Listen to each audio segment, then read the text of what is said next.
My name's Nick, and this is Generalism. We're going to try to figure out this phantom leak I have. I believe it's coming from missing caulk over here. But everything you see here is what I use to try to find my phantom roof leak. There's a door underneath here, and it'll leak through the door frame coming down in between the door trim. I've had a couple roofers come out. They also find it to be extremely bizarre. There's some stuff up here that I need to address, and I'm just going to start knocking in any nail heads I see. With this shot, I'm strictly talking about these five. I was halfway expecting this wood to be rotted, or at least somewhere dry rot, water damage. I don't push it in. I'll push again with a Phillips, but it doesn't feel very soft, which is pretty encouraging. Um, I was expecting. I don't know if this one's in the shot or not, but probably not. But these little heads up by this vent. I'm just gonna go ahead and knock these boys in. Without getting too off track here and ramble too much, the name of the game is to basically look for any small anything where water can come in. So if I haven't said already, it's only leaked 3 or 4 times in the year that we've been here. A couple times worse than others, maybe more like 5 times. Anyway, not very many. So which makes it even more difficult. So I don't know what that is. Maybe that. Oh, I think there's like a metal flashing under here. But these nail heads, I'm gonna at least get these nail heads recessed a little bit, just like that, a little bit more than what they're at, right? And then I'm gonna throw some caulk on it. Yes, it is flashing, so that's cool. The flashing doesn't. I don't know if it's supposed to come out over this wood trim or not, but I'm really surprised that this wood is not dry rotted. I was trying to get a better shot of what's kind of. I know we're upside down here, but I'll try to get a better shot of the roof vent itself and where the majority of the caulking is going to take place. But I'm going to go ahead and do these nail heads. Just start out by opening up the hole small.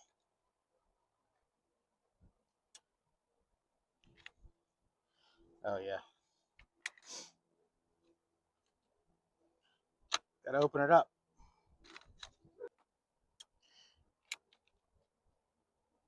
So there was black available, but I intentionally got the clear just to be able to see exactly what I've done, because not too far into the future, I'm going to replace the wood on this as well.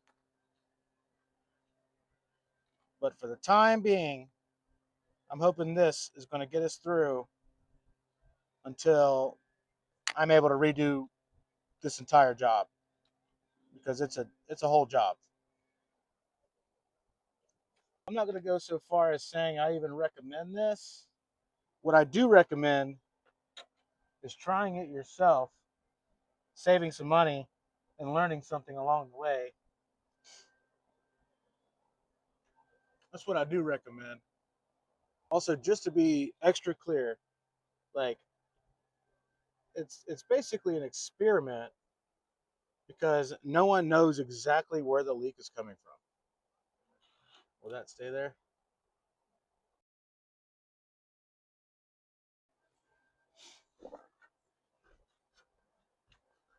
But to reiterate, all I'm trying to do is rule out process of elimination here. Is all I'm really after, because it's not a huge leak. It's only leaked a few times, but we can at least try these few small, easy, cheap things to see if we're on the right track in order to find this leak.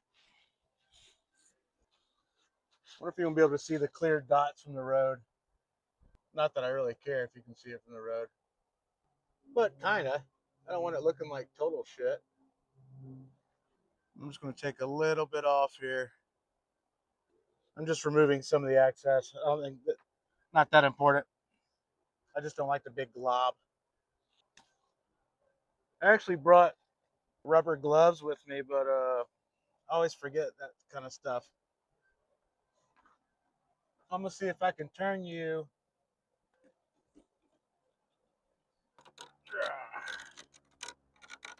It's gonna look like shit. Anyway, we're gonna try it. I should be recording. Green on the mic. These nail heads are done. Next, if y'all can see, so right here is a huge gap in where the original caulk was and where it is gone, right? I'm going to clean that out, box cutter. I also went ahead and added some here. I don't know, none of this wood feels rotted out. Like, it's a really good sign. Even down here, I mean, I'm penetrating a little bit into the soft pine, but that's because the bit's small. But even still, like, it's going into some of the, end grain, side grain, but that makes me really happy. I was kind of worried about that, actually.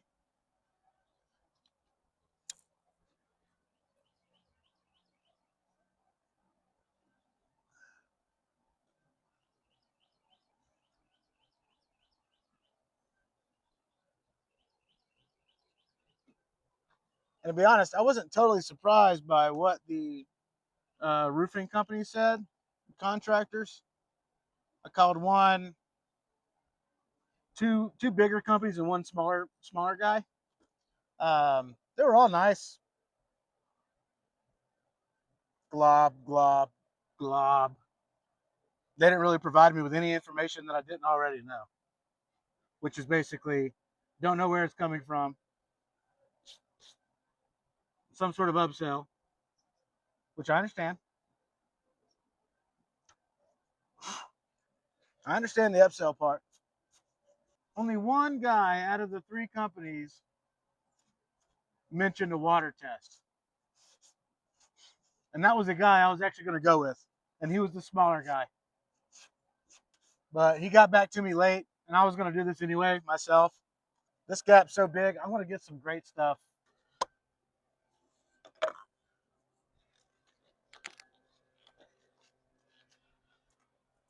The straw is clogged, but this is over half full, so I'm going to see if I can just squirt it out the nozzle.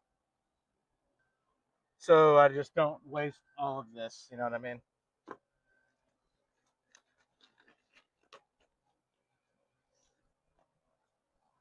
Hopefully it worked. Yes. I want to let this cure. Cut it out nice and neat with a box cutter. Come back, caulk it with the silicone. I think that's pretty much it. I don't think this is worth uploading, by the way.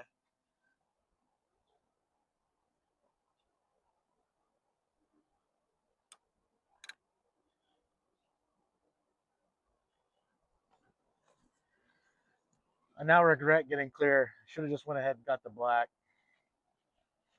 That's what I get for overthinking. I also noticed this. I just tore out some old caulking. It looks fine going further up, but while I'm up here, I'm gonna go ahead and caulk this corner down into here and down into there, because that can't be good either.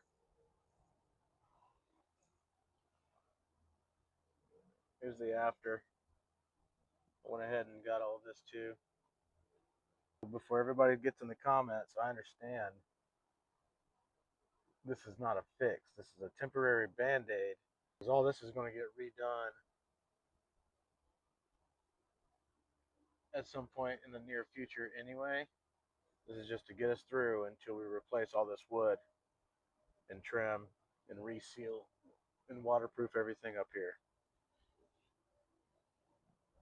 This is all I ended up using in this particular fix. Hopefully fix, we will see. Time will tell. Rain's on the way in, so we'll see if anything happens. But a tape measure, any kind will do. You should always have a tape measure. I used disposable gloves. These are a medium duty. Obviously, the caulk gun is necessary for this type of tubed caulk. This is from Lowe's, cheaper, the cheaper plastic version. Good enough for this job. The type of caulk that I use is 100% advanced silicone, waterproof. This is an exterior. I had good reviews, so I decided to go with it. I used my Leatherman Wave. This is the Leatherman Wave Plus. Use this. I always had this in my pocket. A box cutter I used. Punch. Nail punch. And a hammer, obviously.